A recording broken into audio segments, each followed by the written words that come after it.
Welcome to JT's Vintage Card Room, hosted by me, JT. Well, it's been a little over a week since my last video, and in that time I got an SGC submission returned to me. And I gotta say, after this submission, which was very stressful, that I think I'm done with grading, period. First, let me say I would never submit to PSA ever again. I probably stopped using them 5 to 7 years ago. And when they purchased SGC, that was something that I said, okay, well, I know it's all going to the same place, but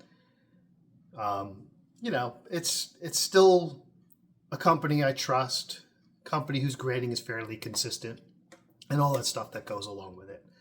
But a few things changed of late that will stop me from grading.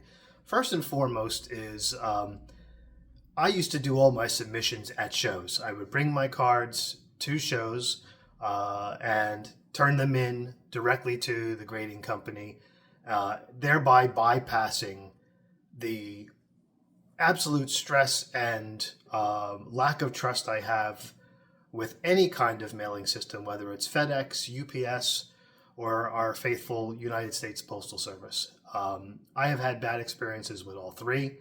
I've had cards lost by all three.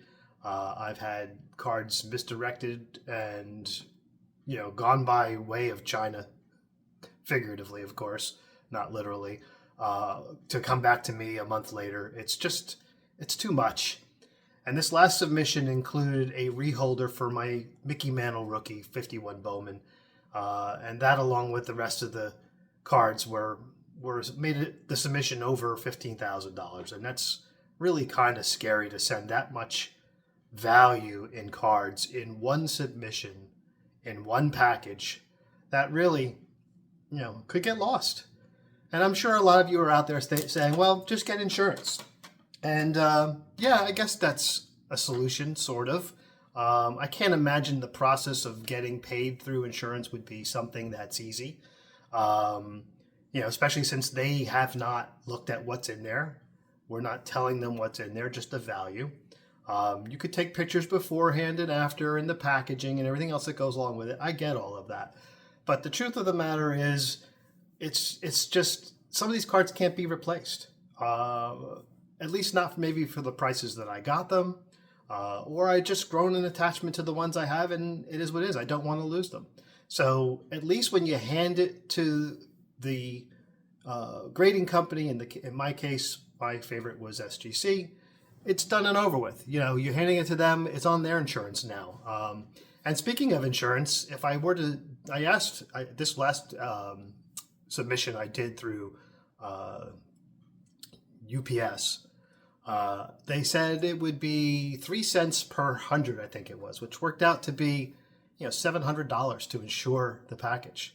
$700 on top of $275 for the grading cost and having it shipped back to me. I mean, I'm talking about $1,000 to ship cards to be graded. It's absurd. It's absurd. It's totally absurd.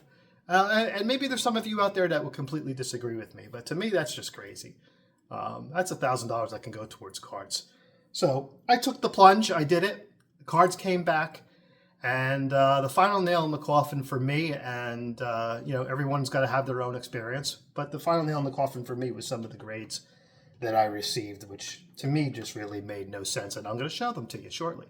So I'll start off first with my Mantle resubmission, which... there's a little bit of, look at that, a nice thing. Okay. This is, reholder. So knew it was going to be a 2 going in, came back a 2, as it's supposed to. I'm real happy with this. I mean, it looks so much better in the new slabs, as opposed to the old ones. So yeah, I'm very happy with that. I also got, this card reholder. I don't think I've ever showed this one. This is an N172 Old Judge from 1887 or 8. Well, this actually says 1889. Shows what I know. But This is a card I picked up in a Philly show probably 6 months ago, maybe, give or take. Blank back. But this is Buck Ewing. I know there's a lot of different poses. I really am not well learned when it comes to the old Judge cards. I for the most part like them. They're kind of plain, but anytime I can get my hands on a Buck Ewing, or really any high-end Hall of Famer from the 1800s, I generally jump at it, and that's I think I got a really good price on that one. I really do, but and the rest I had shown. I had bought this raw. This is part of the Mike Payne's Top 100, the Nielsen's Chocolate Rogers Hornsby from 1922. This is a Type 1. Type 1, you can tell a Type 1 by the large font of the Nielsen's. Type 2 is a little smaller, but it got a 1, and deservedly so, because there's some paper loss right here, which I'm perfectly fine with. I mean, this was not a cheap card to begin with, so happy to have it. I think it's a good looking card, and you know, the Raja is one of the greatest players of all time. So that is the ones that were reholdered.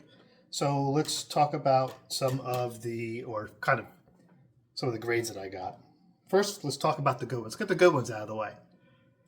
This I was very happy with. This is a 1915 Cracker Jack, and I've been on a bit of a Cracker Jack binge. I'm going to have a video next week with all my Cracker Jacks. I've picked up some real beauties and some real bangers. So I'm real happy. This is I think one of them. Chick Gandil. I think it was Babe Ruth called Chick Gandil the best first baseman he had ever seen, and let's not forget he played with Lou Gehrig. Chick Gandil, of course, was not necessarily a good guy when it comes to doing things the right way. There's the back. Again, it's upside down. That's why it's a 15.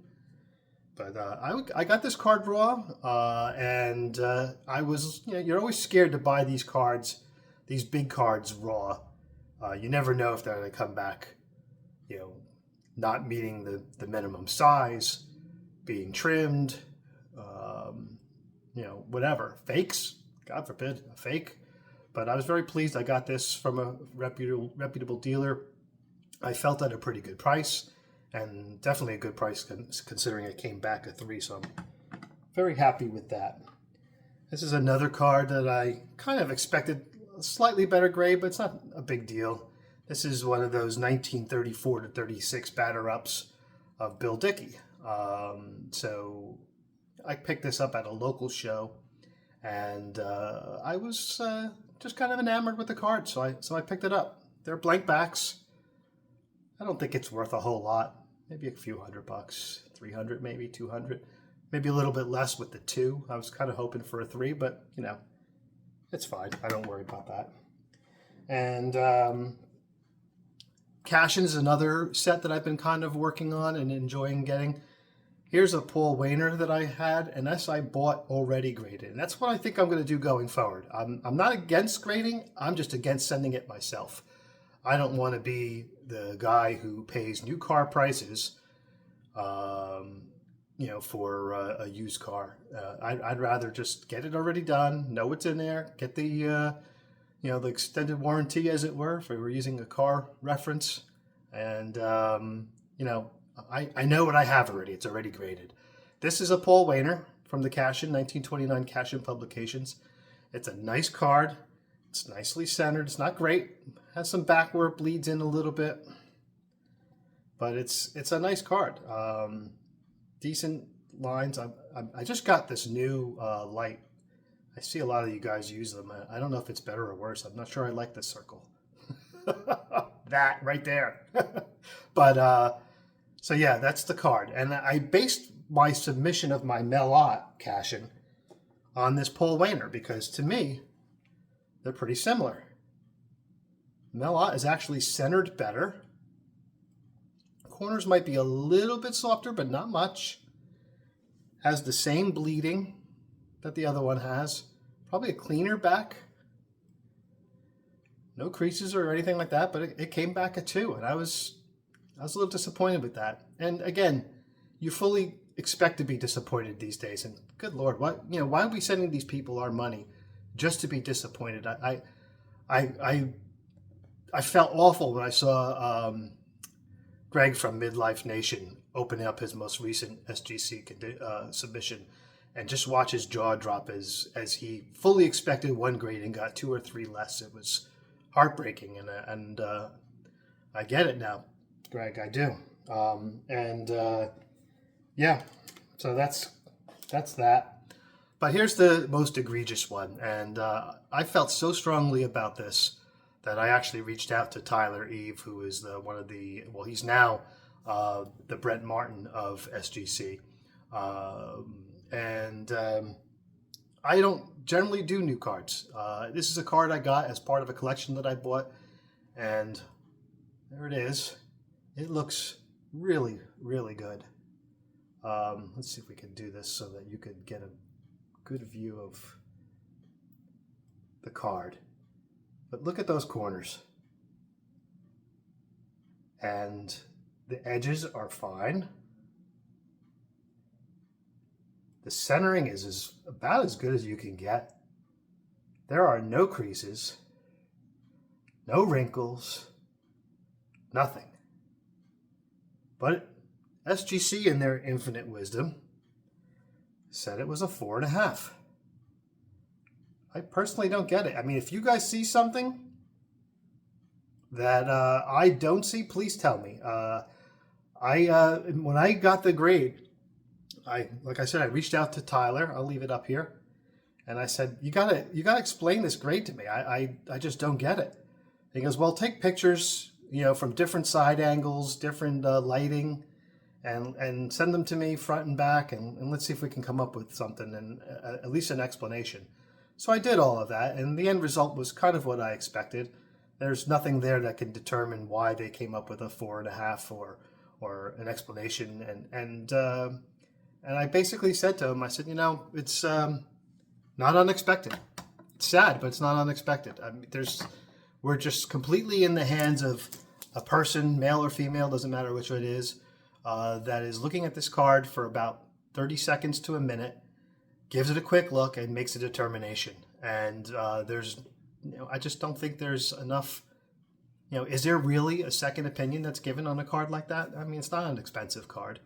I really honestly thought this was a 7.5 at its absolute worst. Absolute worst, 7.5. I was secretly hoping for a 9. I would have been satisfied with an 8. I would have been satisfied with a 7.5. It would have been a little disappointing, but half a grade, what am I going to say or do? But I just don't get it. What am I missing? What's the issue with this card? I don't know. And they basically said, well, if you want, you can send it back to us, mention my name in your next submission, and they'll give it a look in person. Well, you already gave it a look in person, and you came up with a 4.5. I'm not going to send the card again. They probably would not charge me to do it, but I'm done. And I told Tyler that. I go, between the fact that you don't show up at shows anymore, that I have to send everything through the mail, which is, a crapshoot as it is, assuming it gets to you. Grading is inconsistent. It seems to me like Collectors has cherry-picked all your best graders, and whatever's left, they're just not as good as what you used to do. It's not the same product anymore. And again, I will buy graded cards. I will buy SGC. I will buy PSA cards. I may even buy other grades, but I think I'm done submitting. I really am. This was a little too painful for me, even though we're not talking about an expensive card. So it's just too much. So I don't know. What do you think? Let me know in the comments, whether this is an overreaction, whether I got something here. I don't know, but let me know. But in the end, I'm just trading paper for cardboard. I lost some paper for my cardboard, thanks to someone's opinion that I just don't agree with, and I have nothing I can say or do about it at this point. Except to not give them my money anymore, and that's exactly what I'm going to do. So anyway, I really like to know what your thoughts are. Hope you're having a great day, and thanks for watching.